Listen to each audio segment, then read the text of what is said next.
the challenge is, how do you protect citizens from a pandemic attack of this nature?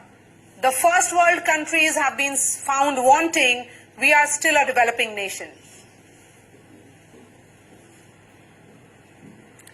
Yeah, actually I was eager to place a different perspective and a point where Dilip ji said that in Italy there are lot many elderly, so that death rates have been more.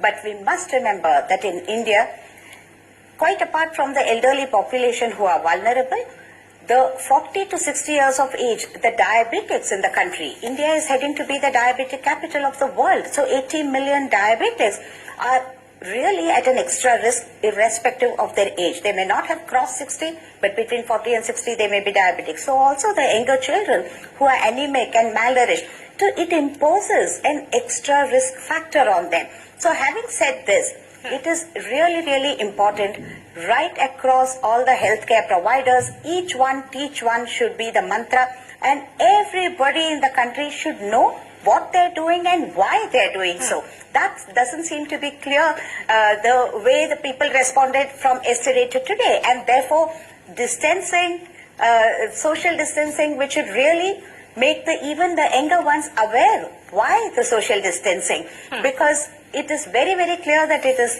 not airborne, but it's a droplet infection and the contact. So that is one thing which everybody, that discipline can be bought in, and hand sanitization.